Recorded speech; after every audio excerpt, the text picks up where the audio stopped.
Nous sommes à Paris en mi-septembre 1791. 1791, si vous voulez. C'est 2 ans après la Bastille, 2 ans après cette fameuse prise de la Bastille, et on retrouve Olympe de Gouges. Elle est en train de fendre la foule des Halles. Elle a un châle serré sur un paquet de feuilles et elle avance très très vite.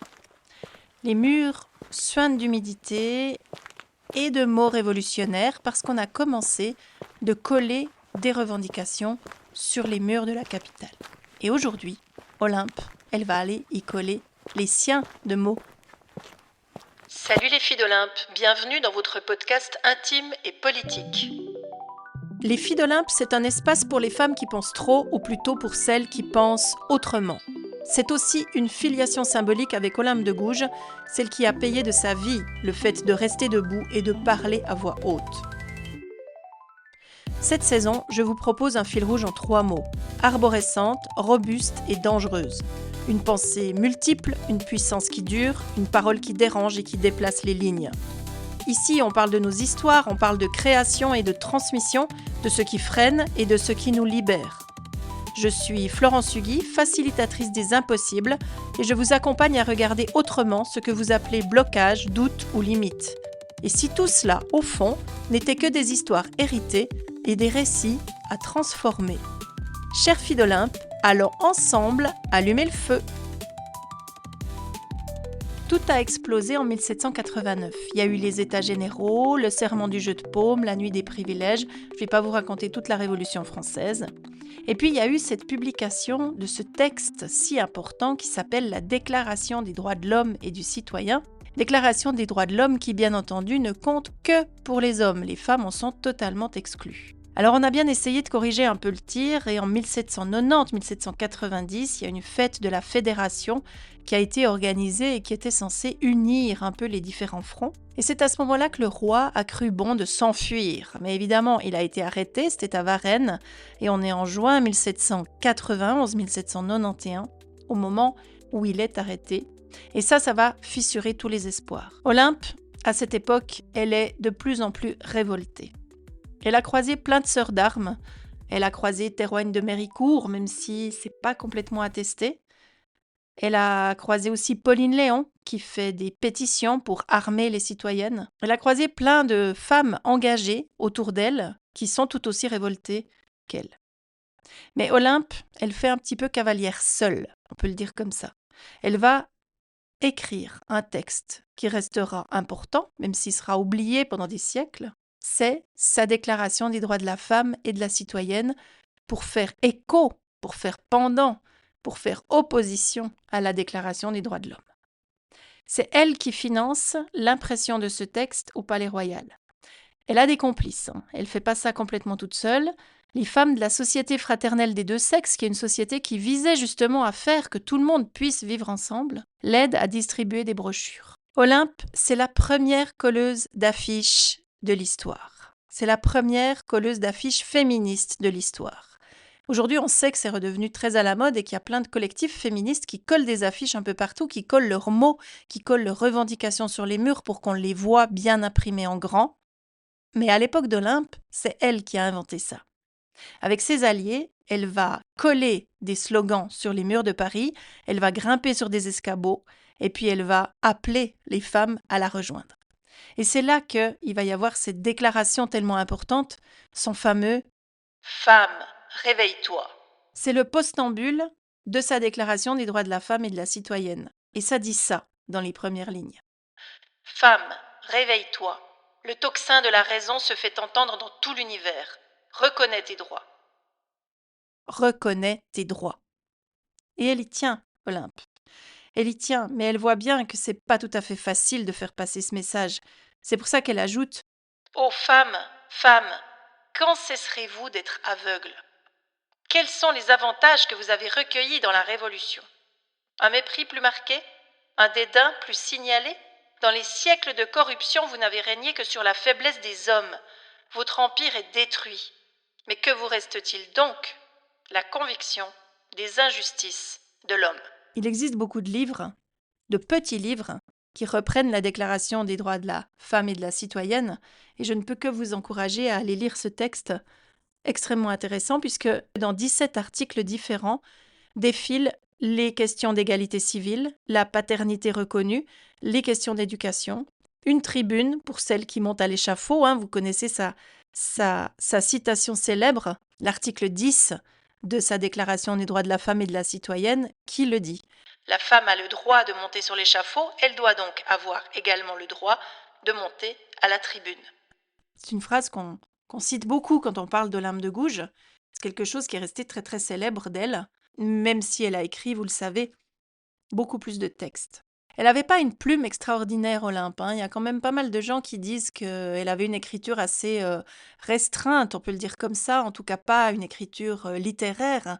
Elle n'avait pas fait d'études suffisamment pour pouvoir écrire de manière complexe ou de manière aussi ampoulée que certains hommes qui avaient fait des études. Mais elle écrivait pragmatique et elle écrivait ce qu'il y avait à dire. Et un jour, elle a aussi écrit à Marie-Antoinette, et ça, c'est pas dénué d'intérêt de s'en souvenir. Cette lettre à Marie-Antoinette, elle va lui causer beaucoup de tracas, parce que elle a envie de lui écrire en tant que femme qui parle à une autre femme. Le problème, c'est que ça lui sera reproché parce que c'est un petit peu comme si elle avait voulu pactiser avec la royauté, alors qu'on est loin de cet objectif-là. Madame, peu faite au langage que l'on tient au roi, je n'emploierai point l'adulation des courtisans pour vous faire hommage de cette singulière production. Mon but, madame, est de vous parler franchement. Je n'ai pas attendu, pour m'exprimer ainsi, l'époque de la liberté. Je me suis montré avec la même énergie dans un temps où l'aveuglement des despotes punissait une si noble audace. Lorsque tout l'Empire vous accusait et vous rendait responsable de ces calamités, moi seul, dans un temps de trouble et d'orage, j'ai eu la force de prendre votre défense. Je n'ai jamais pu me persuader qu'une princesse, élevée au sein des grandeurs, eut tous les vices de la bassesse. Le texte n'est pas très très long, mais je vous en ai lu un petit extrait que vous allez pouvoir retrouver là aussi dans tous les livres qui ont édité cette fameuse déclaration des droits de la femme et de la citoyenne. Je vous l'ai cité assez souvent, j'espère que vous vous en souviendrez. Mais une fois ce texte envoyé à Marie-Antoinette, dont on ne sait pas du tout si elle l'a lu ou pas, puisque tout ça a coïncidé avec l'arrestation de Marie-Antoinette et son emprisonnement à la conciergerie, Olympe, elle a continué de se battre. Elle a continué, mais elle a été très vite accusée. D'abord, les royalistes ont estimé qu'elle était radicale, que c'était pas le moment de faire ce qu'elle faisait. Elle est menacée dans cette société patriarcale, Olympe, parce qu'elle se tait toujours pas. Et on lui a dit qu'il fallait qu'elle se taise, que c'était dangereux, que c'était un peu délicat, quand même, de prendre la parole comme elle le faisait. Mais elle s'en fout, franchement, très clairement, elle s'en fout complètement. Alors elle est considérée comme un peu trop radicale par les royalistes.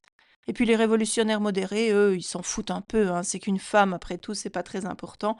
Et ils estiment qu'il y a des combats plus importants à mener dans ce moment-là de l'histoire. Elle est menaçante, Olympe. Et dans cette société, c'est très compliqué d'être une femme et de vouloir être menaçante. Parce que cette société-là, même qu'elle est révolutionnaire et même qu'elle veut renverser la royauté, qu'elle veut renverser l'ordre établi, elle veut quand même que la femme reste à sa juste place, et sa juste place à cette époque-là, et encore pendant un certain temps, c'est la maternité, c'est le silence et c'est l'obéissance.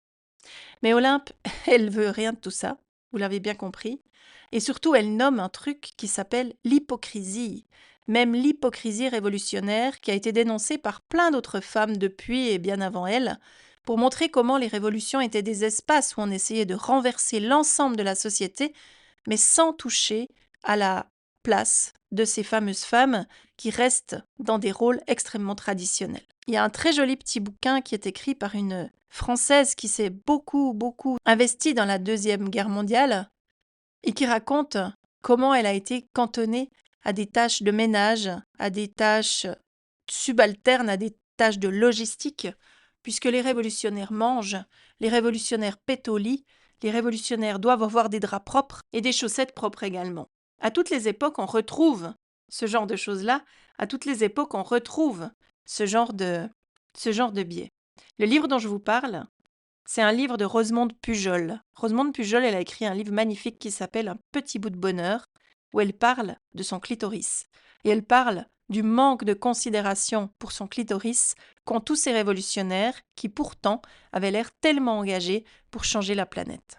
Très intéressant, je vous le promets. Alors, quel écho contemporain, on peut voir à ce que Olympe est en train de faire durant ces années-là. Donc on est dans une période de révolution, c'est quand même extrêmement tendu, c'est pas simple du tout. Elle doit se battre et elle se bat. Elle se bat, elle prend des risques et elle publie, elle continue de publier, elle continue de dire ce qu'elle pense, elle continue de ne jamais se taire.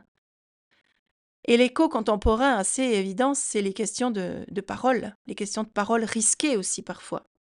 Aujourd'hui, quand on nomme le sexisme, et quand on nomme ce qu'on appelle le mansplaining, qu'on peut aussi appeler le m'explication en français si vous le comprenez mieux, quand on nomme la charge mentale ou les biais, tous les biais de genre qui inondent notre société, on provoque en fait les mêmes crispations.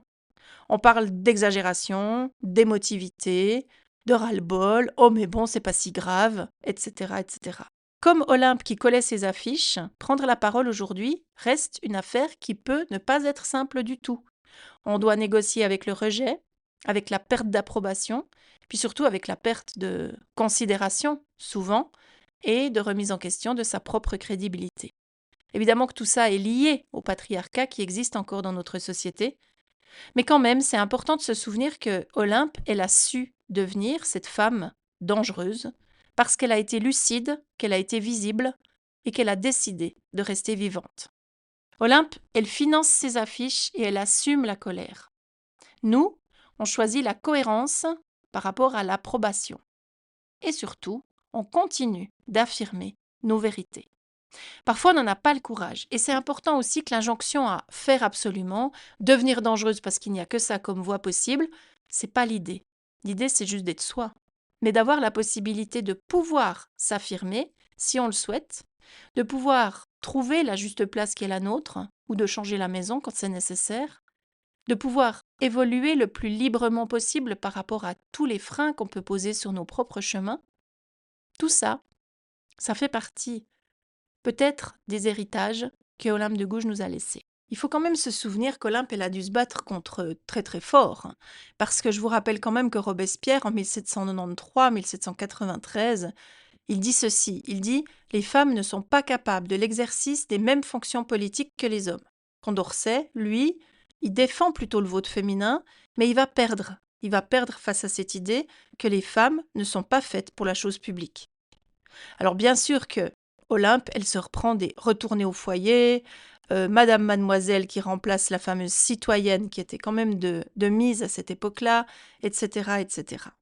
En 1789, il faut quand même se souvenir que les femmes ont marché sur Versailles, mais elles ont été bannies par la garde nationale parce que leur rôle n'était pas de marcher dans la rue et d'aller revendiquer d'avoir du pain, mais c'était de rester à la maison bien sagement pour s'occuper de leurs enfants. Depuis, nous avons fait du chemin, hein. On a vu que le divorce avait été conquis à cette époque-là en France. On sait qu'en Suisse, les choses ont pris plus de temps et qu'il a fallu attendre 1988 pour avoir droit à un nouveau droit matrimonial qui autorisait les femmes à signer un bail sans demander l'accord de leur mari ou de leur père, signer un contrat de travail dans les mêmes conditions et ouvrir un compte en banque, puisque avant cela ne leur était pas du tout autorisé en étant seuls à le proposer. Et je vous le rappelle, nous étions en Suisse en 1988, au moment où ce changement de situation, ce changement majeur a eu lieu pour les femmes. Avant, elles étaient considérées à peu près comme des enfants. Alors bien sûr, nous n'avons pas l'histoire de la France, nous n'avons pas vécu la Révolution, mais c'est important de se souvenir de ce genre de date parce qu'elle marque un tournant dans notre histoire et elle marque aussi des explications qui font peut-être comprendre pourquoi les droits de la femme, les droits acquis par les femmes en Suisse ont pris tellement de temps. Pourquoi il a fallu attendre 1990 pour que l'ensemble des Suissesses puissent obtenir le droit de vote qu'elles avaient obtenu en grande partie en 1971, c'est déjà très tard. Pourquoi il va falloir attendre 2002 pour qu'elles aient accès à un congé maternité digne de ce nom? Et pourquoi il va falloir en plus atteindre 2004 pour que la violence conjugale devienne un délit poursuivi d'office? Tout ça, ce sont des dates clés de l'histoire des femmes en Suisse. C'est important de s'en souvenir, c'était hier, hein. Et même si nous sommes assez loin d'Olympe de Gouges, puisque ici elle est assez peu connue et qu'elle a surtout fait son chemin en France, on va voir en fait qu'elle a surtout été totalement niée, totalement oubliée durant de nombreuses années à partir de son décès. Mais tout ça, on le reverra dans l'épisode 5 de notre série qui conclura ce parcours de la vie d'Olympe de Gouges pour essayer de comprendre comment de quelle manière nous sommes impactés par ces combats, par ces volontés, par ces colères aussi et ces révoltes. Comment cela nous a permis, à nous aussi, de pouvoir bénéficier d'un peu plus de liberté et de pouvoir nous construire, nous faire évoluer, nous ouvrir des portes que nous n'aurions peut-être pas pu ouvrir si des femmes comme elles n'avaient pas existé. Je vous le rappelle, nous ne naissons pas libres, mais nous pouvons le devenir à coups de mots, à coups d'actes et à coups d'audace. Et aujourd'hui, nous avons encore une fois réveillé la voix de quelques-unes de ces femmes qui permettent chaque jour de faire que nous ayons la possibilité de développer encore une fois toutes nos libertés.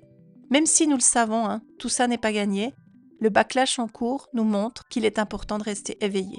Merci de m'avoir écouté jusqu'au bout et puis je vous dis à très bientôt pour le dernier épisode de cette série.